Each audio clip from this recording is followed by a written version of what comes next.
सुप्रभात विद्यार्थी मित्र। Vivekananda Hindi high school कक्षा 12 चैप्टर 7 सुभाषितः मधुबिंदवः, उसमें हमने तीसरे श्लोक तक देखा। अब आगे का श्लोक पढ़ते हैं। उदयति यदि भानुः पश्चिमे दिग्विभागे प्रचलति यदि मेरुः शीततायां यतिवहिं विकसति यदि पद्मं पर्वताग्रे शिलायां न भवति पुनरुक्तं भाषितं सज्जनामः। तो अब यहाँ पे हम श्लोक में सबसे पहले इसके अर्थ देखते हैं। उदयति, उदयति यानी कि उदय होता है, उदय होना।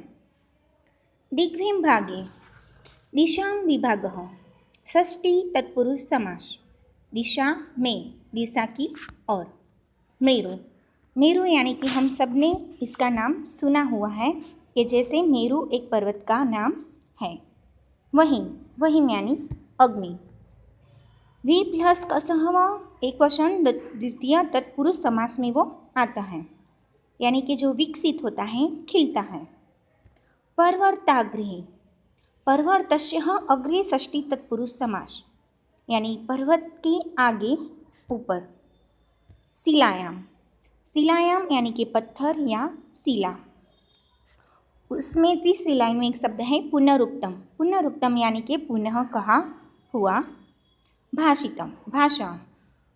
भूतकाल कृदन नपुंसकलिंग में ये शब्द आता है, तो भाषितम यानी कि कहा, बोलना। भाष यानी बोलना। तो अब हम इस श्लोक का अनुवाद देखते हैं कि उदयति यदि भानु पश्चिमे दिग्विभागे है।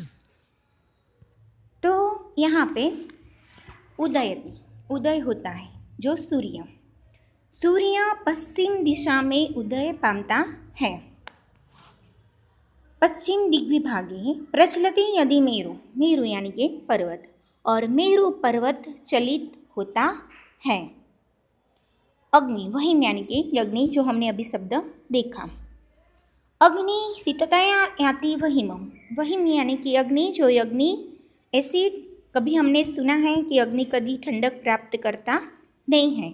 अगर ये अग्नि ऐसी ठंडक प्राप्त करता है, कमल पर्वतों के शिखर के बीच में अगर उगने लगता है, हमने जो ये 3 बातें देखी उसमें से कभी भी ये हो सकता नहीं है। कौन सी 3? कि सूर्य कभी पश्चिम दिशा में उदय पामता नहीं है, मेरु पर्वत कभी चलित नहीं होता, और अग्नि कभी शीतलता प्राप्त करता नहीं, यानी कि ठंडा होता नहीं है।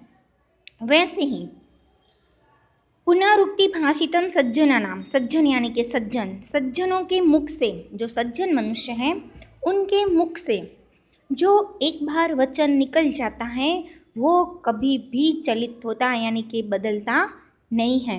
उन्होंने जो बोला वो ही बात पर वो अड़े रहते हैं। तो यहाँ पर कवि ने एक सज्जन मनुष्य के लक्षण बताए हैं, वो कभी सत्य का साथ छोड़ता नहीं है। अब आगे 5वां श्लोक देखते हैं। उसमें शंकर भगवान और पार्वती दोनों का वार्तालाप है, और थोड़ा उसमें हम पढ़ेंगे तब मालूम होगा कि उसमें से हमें थोड़ा मनोरंजन भी प्राप्त होता है।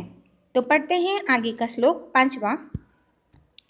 कश्यम शूलिं मृगहं विभसजं नीलकंठः प्रियहं कीकामेकां कुरु पशुपति नैवं दृष्टि विषाणः स्थाणो मृगधरेण वदन्ति तरुझिर्विदेशः शिवायः गच्छाटव्यामः यति हतमच्चः पातु वचंद्रः चूड़ः। अब सबसे पहले तो हम इसके जो श्लोक में अर्थ है, शब्द हैं, उसके अर्थ देखते हैं। सबसे पहला है शूली। शूलायाम अस्य अस्ति तत्पुरुष प्रथम पुरुष। तो शूल, शूल यानी कि शूली वाले, शूल त्रिशूल वाला, एवं पीड़ा से युक्त, पीड़ा या रोगी।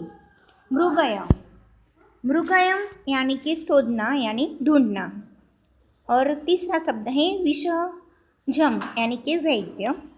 नीलकंठ, नीलः कंठ यशः बहुव्रीहि समासः, यानी कि नीलकंठ वाला।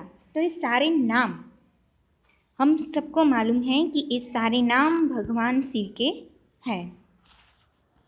कंठवाला यानी कि जामुन के सुदृश्य वर्ण के कंठवाला, जो नीले कंठ वाला है, और इसका एक अर्थ भगवान शिव एवं अन्य अर्थ है मयूरः के काम ध्वनि, मयूर के द्वारा किया जाने वाला शब्द। पशुपति, पशु नाम पति ही षष्ठी तत्पुरुष, पशुओं का जो पति है वो भी एक शिव भगवान का नाम है। दृष्टि यानी कि जो दिखाई देते हैं वह। विषाणे, विषाण, विषाण यानी कि दो सींग वाले। और स्थाणु, इस 5वें श्लोक में दूसरी लाइन में जो स्थाणु शब्द है उसका अर्थ होता है स्थिर रहने वाला। एक अर्थ है शिव, द्वितीय अर्थ स्तंभ, स्तंभ यानी कि जो एक जगह से हिलता नहीं है। मुग्ध है सरल हृदय वाली। जितिवेश, जितिवेश यानी के प्रति प्राणियों का जो स्वामी है भगवान शंकर। अठव्याम जंगल, शिवायाम यानी के शिव। हतवच्चा, हतानि वचासी यशस हतपुरु वचसम बहुव्रीहि समासः।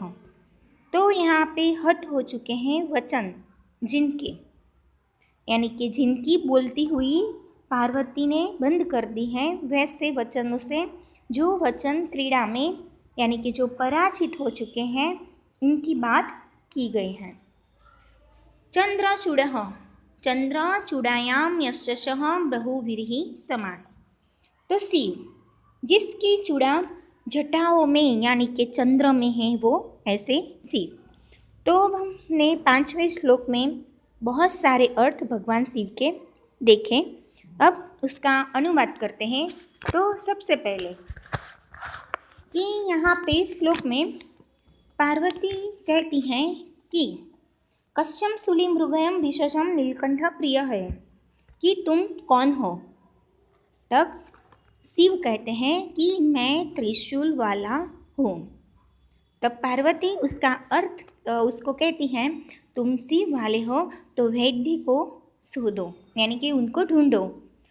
त्रिश यानी कि जो बीमार हुआ है उसका भी एक अर्थ होता है, इसीलिए पार्वती उनको कहती हैं कि तुम जाकर वैद्य को ढूंढो। तब शिव उसे फिर से अपना परिचय देने के लिए कहते हैं कि हे प्रिया, मैं नीलकंठ हूँ। यहाँ दूसरा शब्द आता है भगवान शंकर का दूसरा नाम नीलकंठ।